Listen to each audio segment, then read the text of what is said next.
Good morning. Good afternoon, ladies and gentlemen.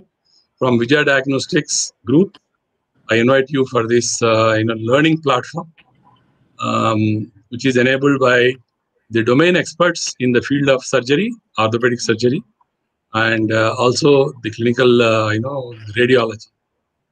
Uh, Please understand that we radiologists learn a lot of things from surgeons, and from the surgical anatomy planes to the surgical intelligence to the imaging intelligence. The migration path is fantastic. And we have today the guest of honor, Professor Dr. Chandrasekhar Garu. And he's one of the first, his achievements are unbelievable. In the lateral jet shoulder dislocation surgery, he's one of the few in the world, number one. Number two, of course, maybe couple or one are there in the whole of the southern hemisphere. Even in Sri Lanka, Vietnam, Cambodia, we don't see anybody who is specialized in this particular area. And then his other successful journeys have been in the reconstruction of the acromioclavicular joints and also the superior capsular surgery, which is one of the unique achievements.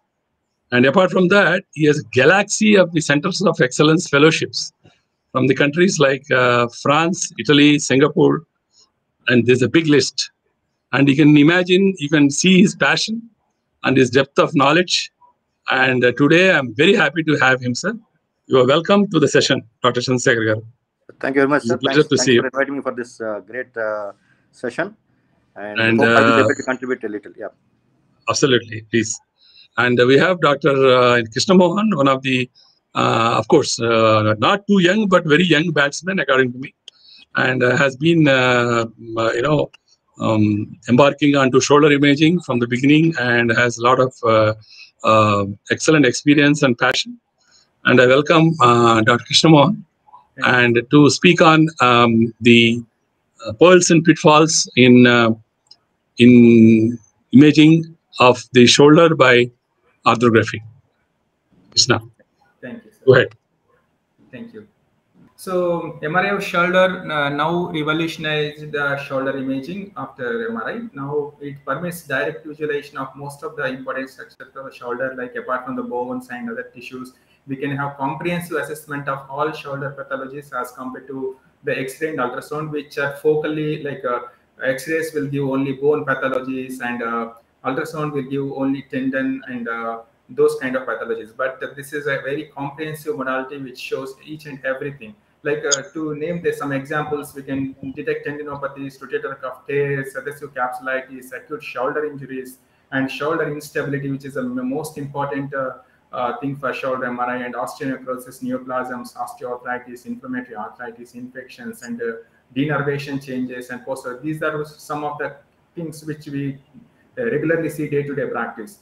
Coming to one of the things, like the patient came with pain while lifting his shoulder arm, and there is, you can see that very nicely delineated is the thickening and hyperintensity of this supraspinatus tendon, which directly tell us that this is a case of tendinosis or tendinopathy, which cannot be seen by any other modalities. So this is another case of tendinopathy. You can see that there is a thickening and hyperintensity of the tendon without any tear. This is again one more case of tendinopathy.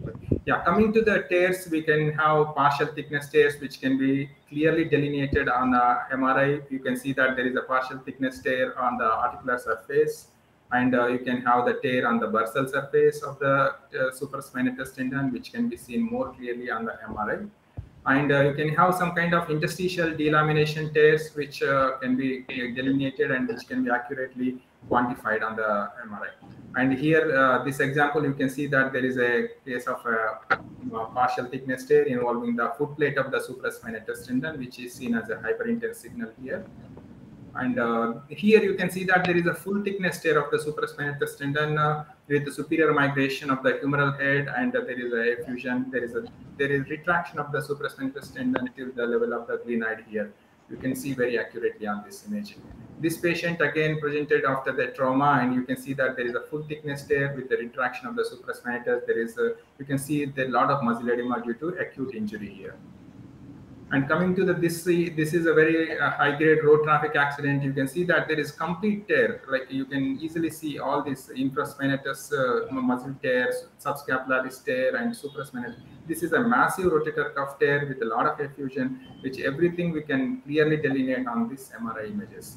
Here again, one more case of full thickness tear with atrophy of the supraspinatus. This also we can assess very clearly. This is very much needed for the surgeon before embarking on any of the surgeries of the rotator cuff tendons.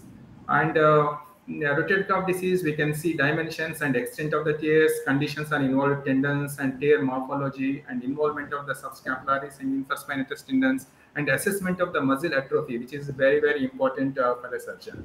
So, and again, we can see for extensive impingement on the MRI, like anterior acromial downslopings and acromioclavicular joint, osteophytes, spurs, and all these things which can contribute for the tendinopathy as well as rotator cuff tears, which can be seen very clearly on MRI.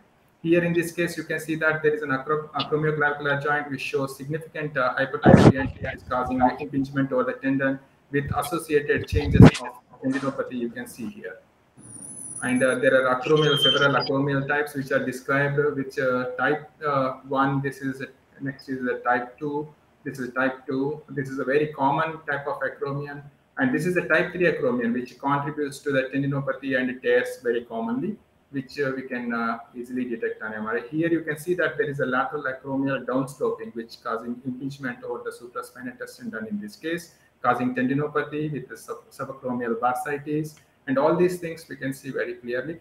And coming to the muscle atrophy classification, we can do on MRI with the tangent line or scapular ratio, wherein this is a normal supraspinatus tendon, and here there is an atrophy where there is a scapular ratio is significantly reduced here. And coming to instability, this is based primarily on the symptoms and pain in conjunction with supportive findings and clinical examinations and imaging.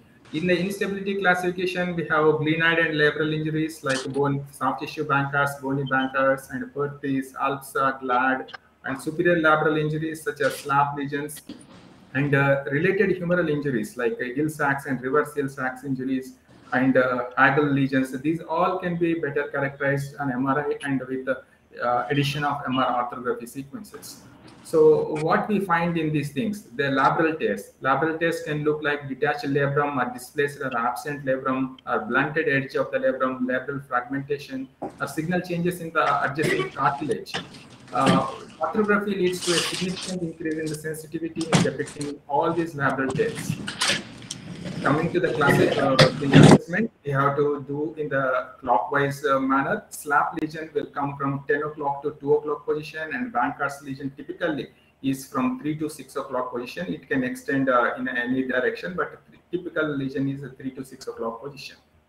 Yeah, coming to plain radiography, it will definitely give us the dislocation pattern, and the bony injuries are better depicted definitely on a CT scan with a 3-dimensional view. Here you can see that there is a fracture of the glenoid, anterior glenoid, very clearly seen.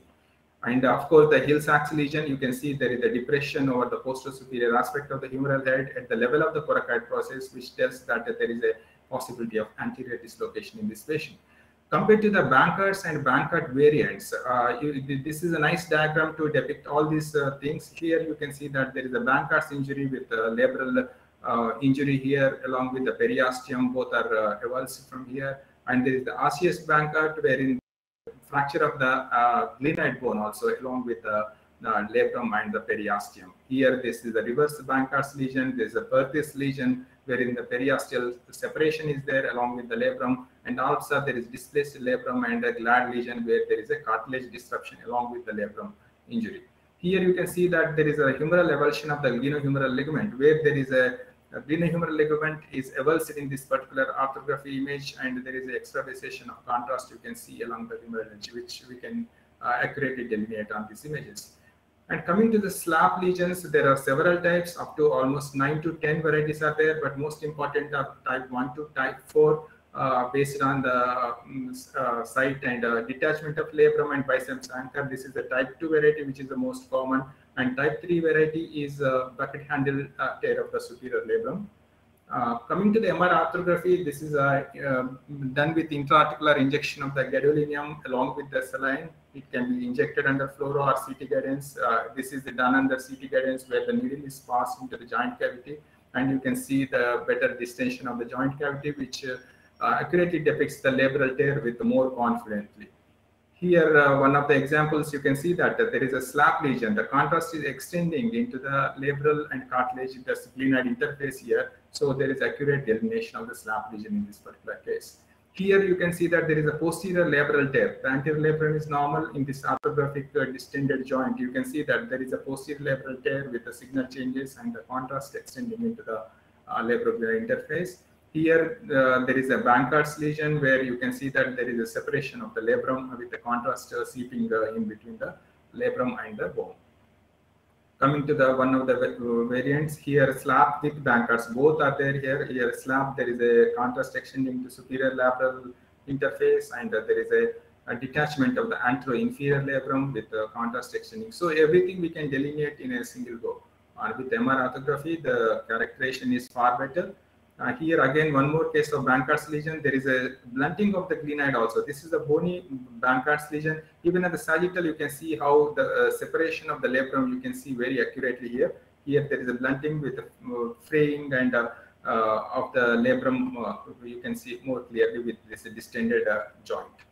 This is another example of Hill-Sachs lesion. There is a Hill-Sachs lesion and there is a detached labrum with Bankard's lesion here. This is an example of a slap lesion. You can see here the contrast extending to superior labral interface. This is another case of a slap lesion. You can see that there is a contrast extending into the superior labral interface along with the Bankard's lesion. Coming to the other cases, we can diagnose several kinds of infections involving the shoulder joint, avascular necrosis, tumors, degenerative changes, and a frozen shoulder. Here you can see that there is a thickening and hyperintensity of the inferior glenohumeral ligament capsular complex with associated hyperintense signal. This is a classical appearance for adhesive capsulitis, which is very easy to diagnose on MRI compared to any other modality. This is another case of adhesive capsulitis where there is significant thickening of IGHL capsular complex with very articular inflammatory changes with edema, which is a classical case of advanced adhesive capsulitis. Here, this is a case of calcific tendinopathy. How you can tell? This is a signal void, which is sitting within the supraspinatus tendon here, which is nothing but a calcium that is called hydroxyapatite degenerative disease, HADD crystal deposition disease. And coming to the injuries, you can see this avulsion fracture of the greater tuberosity of the humerus along with the attachment of the supraspinatus. You can see more clearly compared to an X-ray or the ultrasound. Here, this patient, there is a avulsion injury of the preganglionic nerve root of the left brachial plexus. You can see clearly, and there is some injury. There is a continuity injury of the left trunks of the brachial plexus, but you can see that there is significant atrophy of the left rotator cuff muscles as compared to the right side. That means that these muscles have undergone denervation atrophy already. Coming to this another case of multiple findings in a single patient. This is tendinopathy with a tear here, with supraspinatus tear, as well as adhesive capsulitis. So all these conditions, type 3 acromion also, you can see that there is a type 3 acromion. So everything together in one patient. This is the case of supraspinatus tendinopathy as well as some adhesive capsulitis. So mixed findings in this patient. Coming to the AC, this is a case of acromioclavicular joint arthritis, where you can see that there is some synovial thickening and hypertrophy involving the acromioclavicular joint. Here, there is only fluid distending the subacromial subdeltoid bursa. This is the case of bursitis involving the bursa in that region. Here, adjacent to the superior and posterior labrum, there is a cystic lesion with some septations extending towards the spinoglenoid notch region. This is a case of paralabral cyst. When it comes to the spinoglenoid notch, it can impinge over the suprascapular nerve and cause denervation changes and pain. Here, another case of septated paralabral cyst, which is extending posteriorly from the labrum. Coming to the avascular necrosis, this patient is a patient of SLE, and you can see that there is a well-demarcated zone involving the humeral head in the subarticular location. This is the case of with the crescentic sign, with the fragmentation of the humeral head. This is the case of avascular necrosis of the humeral head. Coming to sometimes incidental findings, you can see that there is a vascular lesion with multiple phlebolyths within the lesion. This is a case of venous malformation within the infraspinatus muscle. You can see that there is a venous malformation with multiple phlebolyths presenting as a mass lesion here. Coming to here, you can see that there is a complete loss of articular cartilage of this humeral head as well as the glenoid with narrowing of the joint space and some superior migration of the humeral head. This is a case of osteoarthritis of the shoulder joint, which you can see. And in this patient, you can see that there are multiple erosions as well as synovial thickening and some fluid collection and a lot of edema, periarticular soft tissue edema. You can appreciate these erosions on this T1 weighted images more clearly here with the erosion of the even glenoid side also. This is the proven case of tuberculosis of the shoulder joint. And another case of tuberculosis of the shoulder joint, you can see there are a lot of multiple lymph nodes and there are collections here. There are multiple axillary lymph nodes and synovial thickening and destruction of the joint and large cold abscess extending from the joint here. This is a tuberculosis of the shoulder joint. And this is a known patient of rheumatoid arthritis having a severe shoulder pain. So you can see the multiple erosions involving the humeral head with a lot of effusion as well as synovial thickening and some marrow edema. This is a proven case of rheumatoid arthritis. And last but not the least, we can find tumors involving the bones around the shoulder joint, including the scapula as well as humerus. Here you can see that there is a large lesion involving the with the narrow infiltration involving the humeral head and proximal shaft with the large soft tissue component. This is a case of a chondrosarcoma of humerus, proximal humerus. Yeah. Thank you. I think that's an excellent presentation. I wanted a few points. I don't want to go into too much of the theoretical aspects of it. Okay, I just want to have a few points which I have observed over a period of my practice. If there are orthopedic surgeons in the audience, what I want to tell them is only one thing: don't hesitate to ask for an MRI scan whenever you are in doubt. If there is a fracture or some other pathology which is obvious on the X-ray, I think that's fine. But whenever you have a patient who is suffering for more than 1 week or 2 weeks or more than 3 weeks, say for example, and without any evidence of pathology on the X-ray, please don't hesitate to get an MRI scan because now we are in the year of 2021. Maybe when you're in late 90s, early 2000, probably you're thinking about the cost of the MRI scan or the use of getting an MRI scan done, etc., etc. But orthopedics has evolved a lot. So MRI is almost like ultrasound abdomen for shoulder. Just like you ask for ultrasound abdomen for abdominal pain, for shoulder pain, MRI is like that. But again, at the same time, there is no point in recommending it without any scientific evidence basis. But it's a good idea to use MRI scan whenever necessary without hesitation. You can save yourself from trouble. You can save your patient from trouble. That's number one. Number two,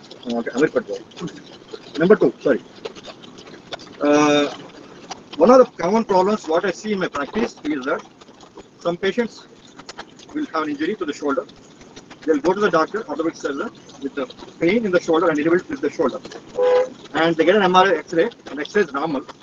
And usually what happens is the doctor gives some medication, and then the patient won't improve. He goes back to the doctor again, and then doctor tries some physiotherapy, and at some time, like a month or two, gets elapsed. And then the same doctor or some other doctor will get an MRI scan. They find a rotator cuff tear, which is not visible on X-ray. And by that time, as you know, the tendon gets retracted, like any tendon in the body. And repairing the tendon becomes very difficult. What would have been a simple procedure to repair a rotator cuff will become a complicated procedure where we have to do some muscle transfer, or like superior capsule reconstruction, or sometimes a reverse shoulder process. So what I want to emphasize is that orthopedic surgeons should not hesitate to ask for an MRI scan when the X-ray is normal and the patient has significant symptoms. I don't want them to write an MRI scan for every mild symptom, but definitely somebody has a lot of pain or somebody has a loss of function more than 2 to 3 weeks of time. It is better to get an MRI scan done. That's my message for orthopedic surgeons. So the art of taking clinical history is almost gone, I believe, because most of the readers are busy. And especially when you're working in a diagnosis center, you may not be able to see the patient. You might be able to talk to the patient also sometimes. That may happen sometimes in hospitals, but diagnosis centers it may be a little difficult. And you may not have access to the primary consultant who has referred the patient also sometimes. But one thing what I have practiced and one thing where myself and Dr. Krishna Mohan were very successful till now is that we communicate regularly. In fact, many times I feel bad for calling him and at odd hours and talking to him, but I have no choice except to talk to him directly and know what exactly is happening with the MRI scan report, etc. So that my patient will have a good diagnosis and proper treatment. The same thing with my own radiologist Mahendra, who works in Sunshine, and we keep on communicating.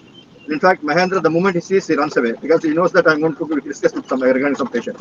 He's already a busy guy, and I keep irritating with my questions about various patients. But I think this has to be practiced. The problem with shoulder is that there are many pathologies which are incidental, just like AC joint arthritis is a very common thing on X-ray or MRI scan. Once you do it for somebody with above 40 or 45 years age, but most of the times it is not pathological. The primary pathology could be somewhere else. The patient may have some frozen shoulder, the patient has some rotator cuff tear, etc., which is giving pain. But the moment you see AC joint arthritis on X-ray, or the moment you see AC joint arthritis on MRI scan, you start reporting it as AC joint arthritis. And in fact, the patient may be suffering from frozen shoulder, which is a different pathology itself. So there are many incidental pathologies. Similarly, sometimes a patient have a labral tear, a significant labral tear. Same time he had some tendinopathy of the supraspinatus. That could be just age-related degeneration of the supraspinatus tendon. And if you emphasize on that and miss the labral tear, the clinician, for example, especially if he is not well versed with shoulder pathologies, may get deviated from the main treatment and concentrate on something else. So it is always wise to know the clinical symptoms from the patient, and it's always better to talk to the primary consultant who has referred the patient, at least if not in all the patients, at least in those cases where you are suspicious of your diagnosis. So I don't talk to Dr. Krishna for every patient actually. There are few patients where my clinical judgment is not accurate, where the MR report is not correlating with my own clinical diagnosis. Those cases I'll ring him up and I'll talk to him. This is what a clinician, an orthopedic surgeon, and even a radiologist has to practice. And I remember Dr. Krishna Mohan and Dr. Mahendra, they used to call me after the surgery. They used to ask me, what happened? Did you operate on that particular patient? What did you find? Is the pathology the same or something else? This is what Dr. Ram Mohan has started from the beginning, that before surgery and after surgery, both the times the radiologist and the orthopedic surgeon has to speak to each other so that they can learn from each other actually. Absolutely. So I think that's how we have traveled in the last 10 years. And today, if Dr. Mahendra or Dr. Krishnan gives the report, I don't even look at the MRI film. Anybody else gives, I will look at the MRI film by myself. And if I doubt again, I ask these guys to review the MRI for me. So this is one thing that's important. And second thing, now coming to the reporting part of an MRI scan, rotator cuff tears, it is not just sufficient for us to a report of just a supraspinous tear or infraspinous tear. It is important for us to give you a report. What are the tendons which are involved? Supraspinous, infraspinous, teres minor, subscap, etc. Number one. Number two, the size of the tear in anteroposterior and medial lateral direction. That's the amount of retraction is necessary. And there's something called Pattes classification, which will tell you where the tendon is on the lateral side of the acromion, or between the humeral head and glenoid, or middle to the glenoid, etc. No. Other thing is that most important thing, muscle atrophy, associated muscle atrophy, because diagnosis, yes, it can be done clinically and MRI, looking at the MRI scan, but what I want to know is that what kind of treatment I have to offer to my patient. Because if the tendon is grossly retracted and there's a lot of muscle atrophy, then I cannot advise a rotator cuff repair. I have to give some alternative options for it. But the tendon is not so grossly retracted and there's not much of muscle atrophy, I can go for arthroscopic rotator cuff repair. It's a simple procedure. So I would like my radiologist to report to me what are the tendons involved, what is the amount of retraction, and what is the condition of the muscle. This is one thing I want to know. The second thing, the labral tears, we want to know the location, anterior, posterior, and which clock, etc. And then Hill-Sachs lesion, the size can be measured and it can be given as a report. So that, and any bony loss of the glenoid. Many times you simply write about labral tear or bony labral tear, bony labral injury, etc. But we would like to know the approximate amount of bone loss. Of course, CT scan is better, but even in MRI scan, you can measure the amount of bone loss, and that can be given in our report, so that that will guide us our treatment, because ligament dislocation of shoulder which requires surgery, but the problem is not everybody requires the same surgery. For simple problems, we do lateral repair. For those with bone loss, we'll go for a lateral porcine transfer or sometimes iliac crest bone graft, etc., etc. So this is one more thing which has to be taken into account. And one important thing what I observed is that people, radiologists are not missing rotator cuff tears or labral tears, etc., etc., but they miss the very common condition of adhesive capsulitis. Because in rotator cuff tear, you see a structure which is cut, and labral tear, you see a structure which is cut. When adhesive capsulitis, it is something, the structure is there, it is not torn, it gets thickened and contracted, which is a little difficult thing for you to see unless you are looking for it. So, one way of doing this is that when the shoulder MRI doesn't show any rotator cuff tear, no significant labral tear, etc., please look about the capsule, the inferior capsule, whether it is thickened or not, and you can talk to the patient. You will know that he will tell you that atraumatic shoulder pain is many weeks or many months. Usually give you that hint, and if you look into that, you will find it. But I am happy nowadays. In fact, I used to see a lot of MRI reports earlier, 5 years ago or 4 years ago, where simple frozen shoulder will be reported as supraspinatus tear, partial tear, tendinopathy, AC joint, others, etc. And I've seen people getting operated for that, for frozen shoulder, because the report says there is a partial tear supraspinatus. So somebody would have operated on that supraspinatus. I'm sorry for that, but I have to tell this. This is a partly radiologist problem, partly clinician problem, and finally turns into patient's problem. So, in fact, frozen shoulder, what happens is if you do a rotator cuff repair in a patient with frozen shoulder and immobilize him, the condition gets worse. And I have seen few patients. Okay. So, what I want to say is that don't miss frozen shoulder. It's a very common problem and very simple to diagnose, but you have to look for that. Rotator cuff tear and labral tear will stare at you, but frozen shoulder, you have to search for it. That's something which I've seen. But fortunately, in the last 1 or 2 years, I'm seeing even the younger radiologists are reporting it. Probably they're thanks to people like Dr. Ramohan and Dr. Krishnamohan, and who are teaching these young guys and who are learning from you. And the reports are much better now, I have to say. And I'm happy for that, actually. Thank you very much for the pearls of wisdom, sir. Pearls of wisdom are very important for our community. And in fact, in the 91-92, sir, in 1991-92, I was a young radiologist working on MR. Then I meet this very big orthopedic surgeon of your caliber, Dr. Balachandran from Houston.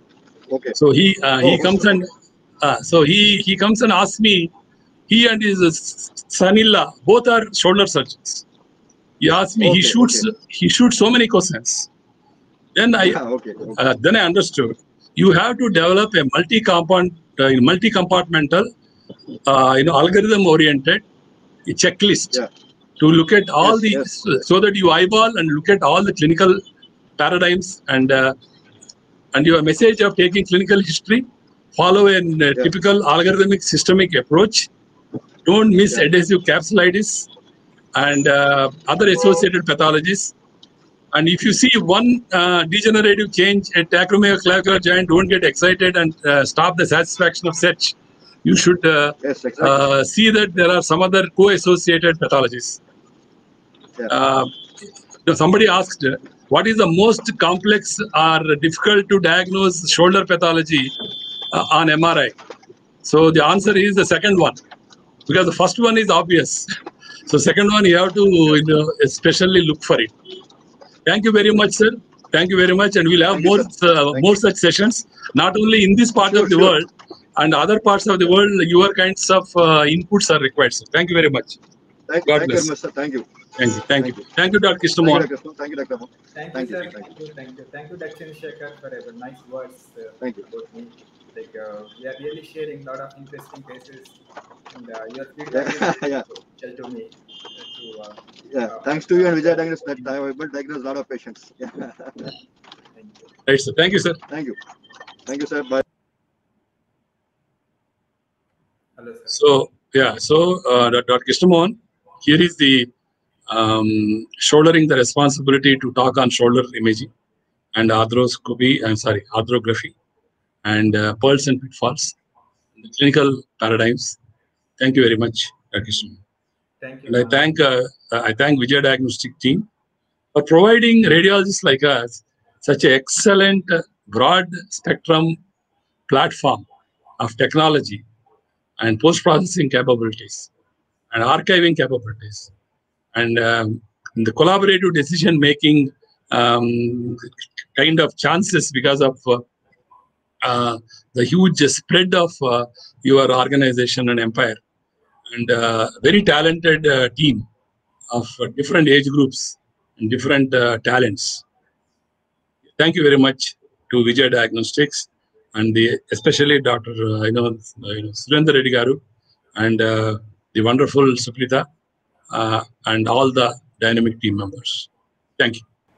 Thank you, sir. I thank Vijay Diagnostic Center for giving me a chance to talk on shoulder MRI this afternoon.